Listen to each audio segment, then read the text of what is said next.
Are food rules dictating what foods you eat and what foods you don't eat? If so, you're going to want to watch this video. I'm Rachel Fine, registered dietitian nutritionist and founder of To The Point Nutrition. A dancer's performance is a direct result of hard work and motivation. So where does food fit into this? There's a lot of myths and a ton of antiquated ideals, and I'm here to dispel those. Hi, I'm Rachel Fine. I'm a registered dietitian nutritionist specializing in nutrition for dancers. I teach dancers just like you, along with dance parents and dance educators, how to fuel their bodies in the most supportive and sustainable way. Today we're talking about one of the steps within my program, The Healthy Dancer, and that's the idea of actually dismantling the very rules that we built around our food choices, most often stemming from dancer diet culture.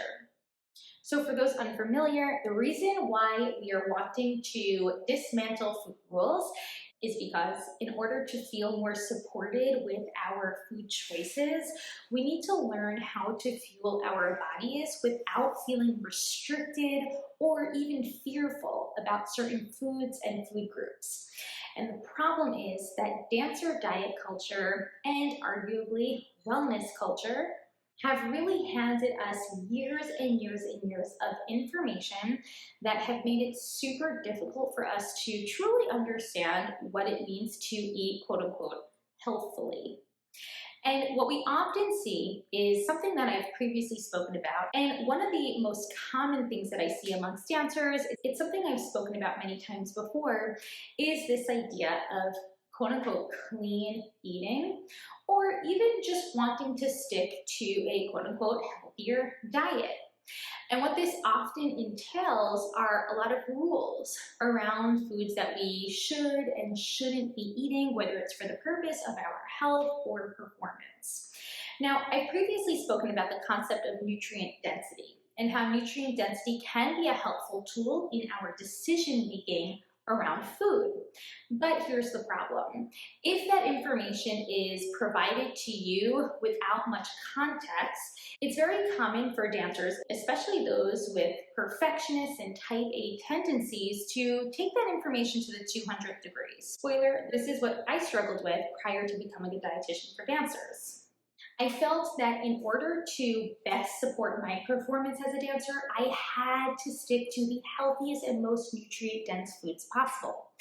And while nutrient-dense foods are truly supportive for our bodies, having an all or nothing or black and white mindset towards them will only lead us to eventual burnout. And this is where food rules most commonly stem from.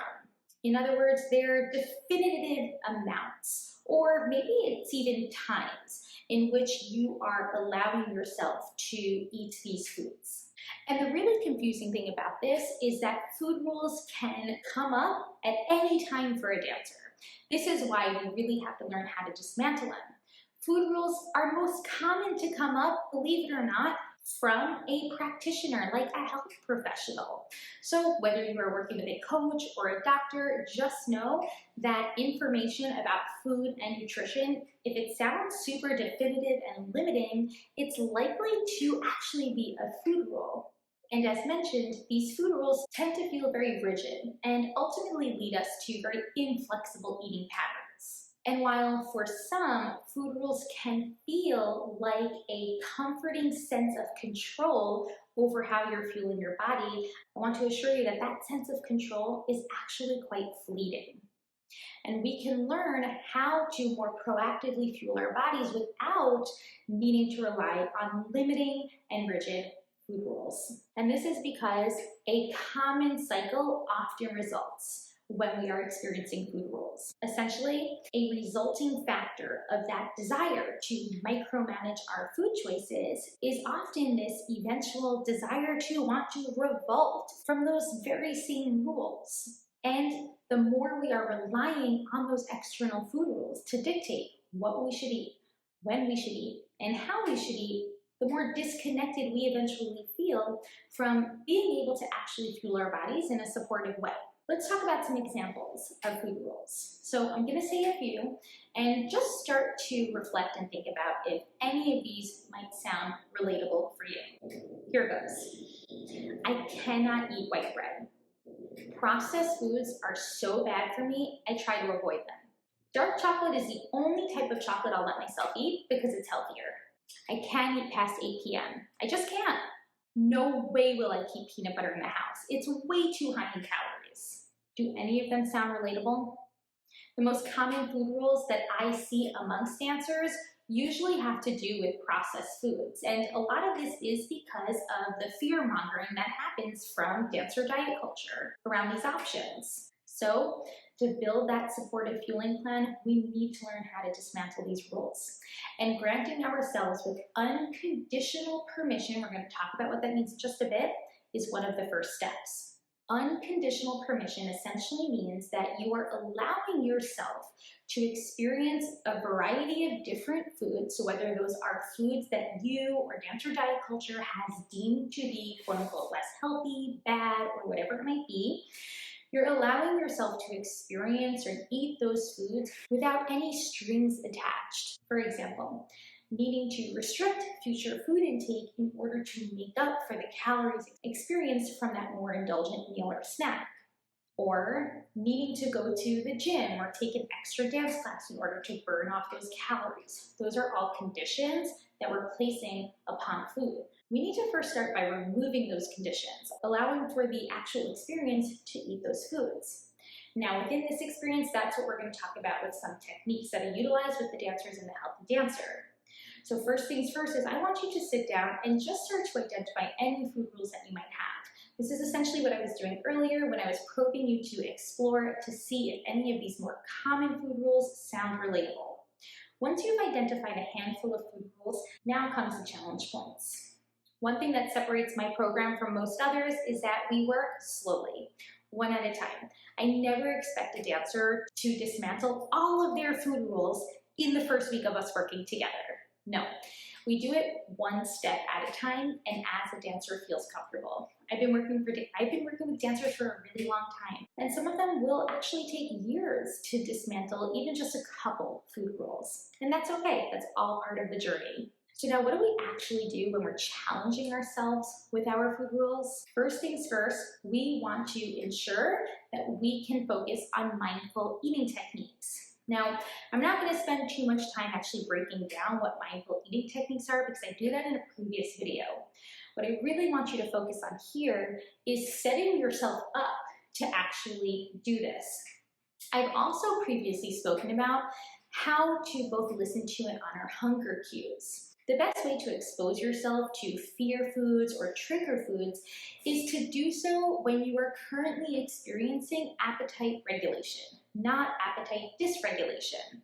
So for dancers who are in eating disorder recovery and actively working through weight restoration, it's not necessarily going to be the most ideal time for us to challenge your food rules. Of course, we start to talk about this and talk about future exposure work, but in the very beginnings of that treatment, we're really focusing on just making sure that we're getting your body to a healthy place that's sufficiently nourished. So now if you are experiencing potential signs of being undernourished, this might include regular instances of hovering towards the extremes of the hunger fullness scale.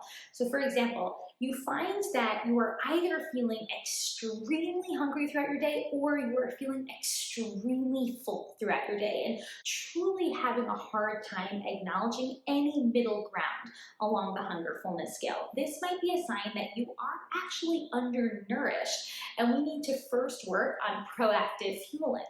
This would also be the time where I highly encourage you to reach out because working alongside a licensed registered dietitian nutritionist is really going to support you in this work. Exposure work with food rules can be an extremely sensitive process for a lot of dancers, and doing it alongside credible support is encouraged. Now, on this note of making sure that you are set up for actually dismantling your food rules is the idea, as I mentioned earlier, of proactive fueling to honor practical hunger. And essentially this means is planning a flexible meal and snack routine, again, so that we can ensure that your body is adequately nourished. Only then, when we've identified that you are at the healthiest place in regards to nourishment, This is where dismantling those food fears is going to become slightly easier. But don't get me wrong, it's still quite a challenging process. Utilizing those mindful eating techniques during the instances of dismantling and reintroducing those food fears is super helpful. This essentially means that you are serving yourself that food, you are sitting down in what I would encourage to be a very comfortable environment. So it might be hard to break a food rule if you are eating on the go, eating during transit, maybe eating in a large cafeteria with friends. You might want to first start by dismantling your food rules and food fears in a quieter environment. And you can have some dancers light candles, get comfortable, make it as pleasant as possible. And this is where in the Healthy Dancer, we start to do some journaling prompts throughout the process.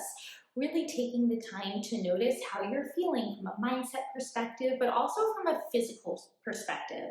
Identifying your levels of hunger and your levels of fullness are just part of the process.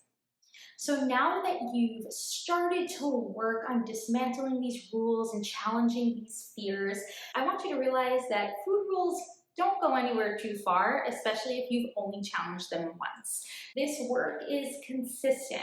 It's a journey. We need to consider how we can keep up with consistently exposing ourselves to those very foods. So although the process of actually dismantling food rules isn't too complicated, it is quite challenging and often takes a long time for us to actually unlearn these messages and relearn more supportive ones. If you need more help, then I highly encourage you first just check out my blog, dancenutrition.com, because I've dedicated that as a free resource to help with this process of unlearning and relearning more supportive food beliefs. But to take your support one step deeper, that's where you're going to want to sign up for the Healthy Dancer. I've got several different types of membership levels in order to provide an economical price point that works for you. If you found this helpful, just give me a like and a subscribe so that you're the first to know when I post new content. Until next time, I'll talk to you soon.